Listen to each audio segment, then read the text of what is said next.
ভূমি মালিকদের কঠোর নির্দেশ, বিগত ১১৭ বছর সকল দলিল করতে হবে অনলাইন। ভূমি মালিকদের করণীয় কি?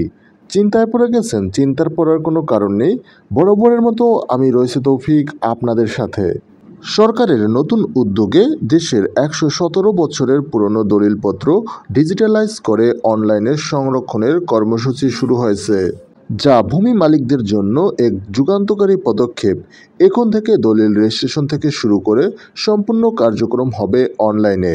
সরকার ১৯০৮ সাল থেকে ২০২৫ সাল পর্যন্ত রেজিস্টার্ড হওয়া সকল দলিল স্ক্যান করে একটি কেন্দ্রীয় অনলাইন প্ল্যাটফর্মে সংরক্ষণের কাজ করছে। এর ফলে ভূমি মালিকরা দেশে বা বিদেশে বসেই নিজের জমির দলিল যাচাই বাছাই করতে পারবেন এবং নির্দিষ্ট ফি দিয়ে সার্টিফাইড কপি ডাউনলোড করতে পারবেন। সরকারি সূত্র জানায়, এ কার্যক্রমের মাধ্যমে অ্যানালগ পদ্ধতির দুর্নীতি, হয়রানি ও জালিয়াতি বন্ধ হবে। অতীতে অনেক সময় দেখা গেছে প্রবাসী বা দূরে অবস্থানরত মালিকদের অনুপস্থিতিতে জমি জাল দলিলের মাধ্যমে অন্যের কাছে বিক্রি করা হয়েছে। অনলাইনে দলিল পদ্ধতি এসব প্রতারণা রোধ করবে। কিভাবে চলবে অনলাইনের দলিল কার্যক্রম? ১৯০৮ সাল থেকে ২০২৫ সাল পর্যন্ত যেসব দলিল রেজিস্ট্রার অফিসে সংরক্ষণ রয়েছে তা ধাপে ধাপে স্ক্যান করে অনলাইনে ডাটাবেজে সংরক্ষণ করা হচ্ছে।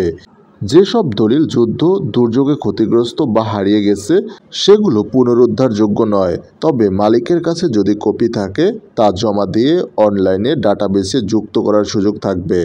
সরকার একটি নির্দিষ্ট ওয়েবসাইট চালু করবে যেখানে দলিলের তথ্য যাচাই ও ডাউনলোড করা যাবে।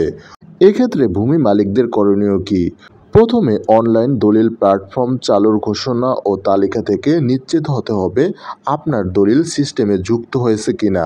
দলিল না থাকলে সংশ্লিষ্ট জেলা রেজিস্ট্রার অফিসে যোগাযোগ করে কপি জমা দিয়ে অনলাইন অন্তর্ভুক্তির আবেদন করতে হবে। কোনো দালালের খপ্পরে না পড়ে সরাসরি সরকারি অফিসের সহায়তা নিতে হবে। দলিলের কোনো কপি আপনার কাছে থাকলে তা ভালোভাবে সংরক্ষণ করুন এবং প্রয়োজনে স্ক্যান করে অফিসে জমা দিন। যে বিষয়ে আপনাকে সতর্ক থাকতে হবে, অনলাইন প্ল্যাটফর্ম চালু না হওয়া পর্যন্ত অপেক্ষা করতে হবে। একবার সিস্টেমে অন্তর্ভুক্ত হলে আপনার দলিল কেউ আর সহজে জাল করতে পারবে না।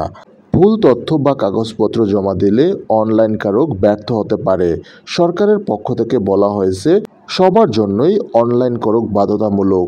এতে দুর্নীতি রোধ হয় এবং প্রবাসী ও ব্যস্ত নাগরিকদের জন্য একটি সময়োপযোগী যুগান্তকারী পদক্ষেপ বলে জানান বিভিন্ন নাগরিক। আশা করি দলিল রেজিস্ট্রেশন সম্পর্কে অবগত হয়েছেন। ভূমি সংক্রান্ত সকল আপডেট তথ্য জানতে আমাদের চ্যানেলটি সাবস্ক্রাইব করে বেল আইকন বাজিয়ে রাখুন। আসসালামু আলাইকুম।